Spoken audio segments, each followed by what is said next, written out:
So it's been about a year since we purchased our 2015 Subaru Outback Limited.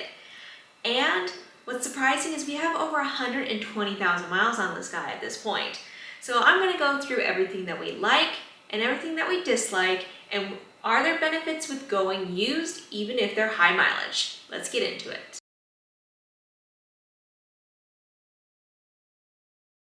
So we purchased this 2015 Outback Limited about a year ago, and at the point when we purchased it, it had around 110,000 miles. At this point, we've put about 10,000 on it, actually about 11,000 at this point. It's almost got 121,000 miles. And honestly, it's been rock solid. I can't really complain about anything except for a few little things here and there that aren't the car's fault. But let's cover some of the features that we really love about this vehicle. One of my favorite features of the Subaru Outback Limited is honestly some of the headlight features that come on this vehicle. Now we have upgraded to LEDs and we have a video on that install if you're interested. But I'm talking about the turning lights. So when you're turning, instead of having the light bulbs turn like some of the fancier vehicles that are now available, it actually turns on your fog light, which for us is super helpful because sometimes when you're driving on rural country roads, having just that little bit of extra light is super nice. Of course, another one of my favorite features on this vehicle is the paint color. And so this is their lapis blue, and it is super, super pristine. The person who owned it before us did off-road a little bit, so it has some scratches, but don't be afraid of those if you're looking used, because a lot of those can be fixed with buffing. And so this one is looking pristine now that we've taken it and done some paint correction to it. And honestly, it's looking spectacular for its age, being now 10 years old. Another feature that comes standard on Subarus are this awesome roof rack that they put on top. I personally love this because it gives the vehicle more versatility, whether you bike, you want to go camping with your family, or even if you go skiing. You can put numerous things on top of this vehicle so that you pretty much have extended your storage space inside the vehicle for when you're traveling. It's pretty nice. It does take a mileage hit when you put stuff up there, but honestly, it's not too bad. Of course, we have to talk about the interior on this Limited. First of all, the color of these seats, super awesome. This tan just really lightens up the cab, and plus they're leather. So cleaning, especially with a kid, super easy, and it also comes with the all-weather floor mat. So really keeping this vehicle nice and clean and looking its best is an easy thing even for parents. The other thing we like is, of course, it comes with all of these different features that normally would cost you a lot of money, especially if you're looking newer. So if you want something nice, going a couple years older, even 10 years old on a Subaru, is a pretty good deal in the long run. And of course, this one, since it's a Limited, comes with your heated seats, even in the back. And the seats also recline. If you haven't seen our other video about the 5 things that we really love about this vehicle, you should definitely click on that if you want a little bit more information about that. Of course, having this vehicle be symmetrical all-wheel drive all the time really works out well, especially here in the winters of Colorado, and especially if you're in any of those northern states, you know what I mean. Sometimes you just hit a snowy spot in the mountains and you don't want to have to engage 4-wheel drive if you're in another vehicle. You don't have to worry about it in this one. It's super nice, and honestly, we've never had a problem with it so far. And with 10,000 miles under its belt, it seems mechanically sound, and I don't think it's going to have any problems here in the near future. Another feature that I actually really like on this vehicle is the eyesight, and you can kind of see it right up here. They have a camera system that they refer to as eyesight, and it kind of is your adaptive cruise control and auto stopping. At this point, when this vehicle was made, they did not have auto stop features, but they had auto awareness kind of alert systems that are available in this vehicle. Now, what's great about this is that the moment you turn your turn signal on to get away from somebody who's slow, the vehicle will accelerate right away. So there isn't any lag. If you've experienced some other vehicles like Volkswagen systems or Ford systems or Chevy systems, you don't have that lag of switching into the other lane. Now, the newer Chevy systems, like on our 2024 Colorado ZR2, they are much improved over some of the ones that we've experienced before, like in our Toyota Tacoma, where I like to nosedive. This one has never, ever nosedived us once. And so as far as I'm concerned, I think eyesight is probably one of the better systems out there. Now let's talk about a few things that are a little bit lackluster, and part of this is because it's showing its age. And first off is the tires. And these are an easy fix, and we're looking at putting some new ones on here soon. The tires that came with this vehicle when we purchased them weren't great, and now because they're showing their age have gotten super loud. So that's going to be an easy about 5 decibel fix on this car. At the moment, at about 65 miles an hour, it's about 70 decibels. That's a lot, but we know we can get it back down to about 68, 67 by just upgrading our tires. So that's not really the car's fault, it's just the tire that was put on it. But do keep in mind that they do let in more noise as your tires age.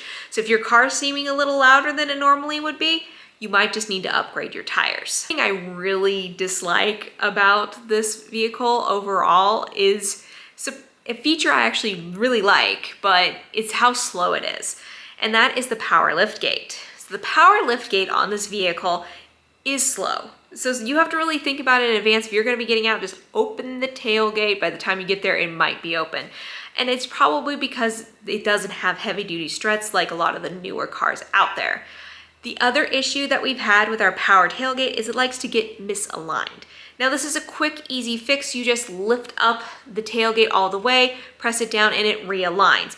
But it does it after about, I would say, probably about once a month, we're having to deal with this issue. It's not the end of the world, but it is super annoying, and especially with how slow it is, sometimes that can add a minute or two to something that you're trying to do. And if you're trying to do something quickly, you just have to keep that in mind. So let's talk about the elephant in the room, and that is the good old engine in this puppy. She ain't gonna win any speed awards, and that's for sure, but she is dang reliable, I will tell you that. We haven't had any issues online as long as you treat them well, just like anything else. Keep your maintenance up. This engine can go over 500,000 miles without a worry. Now, it is super slow. If you've seen our 0 to 60 when we test drove this guy, it was not impressive. You are not gonna win any races, but it will get you there, unlike some other manufacturing vehicles out there. And for anybody who's had any issues with the CVT, it's got some CVT whine, but it's completely normal. And honestly, the CVT's been completely solid for at least the 10,000 miles.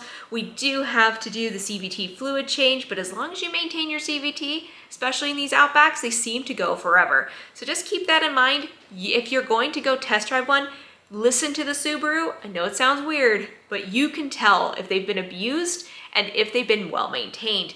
If they haven't been well maintained, you're gonna go, what is wrong with this car?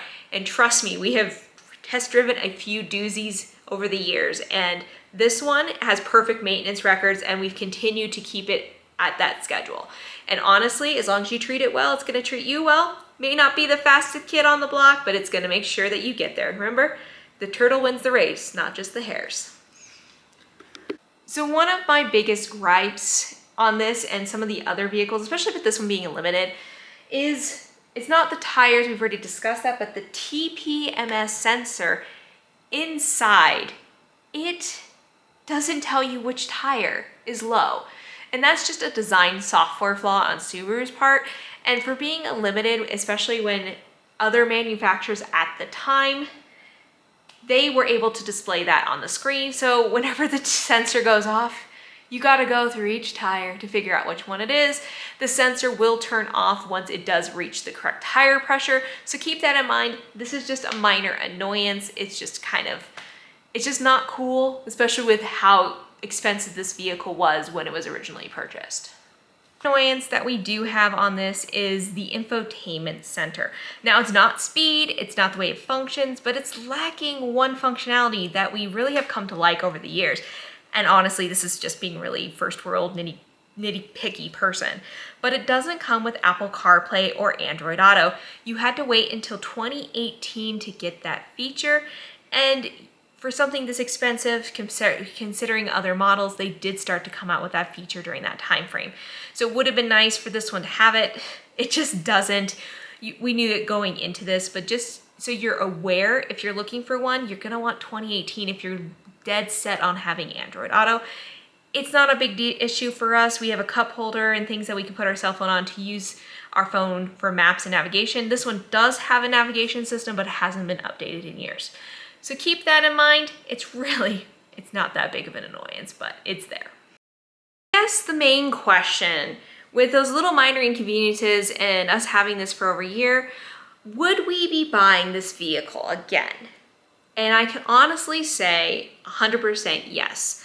If I was buying this vehicle, I would do it again today without any question.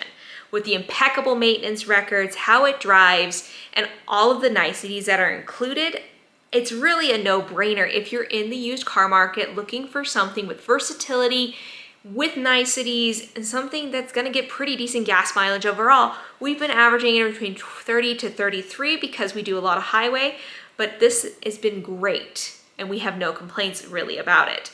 Now, even with the missing TPMS sensor screen, and even with the tires and the liftgate issues and no Android Auto, those are really niceties.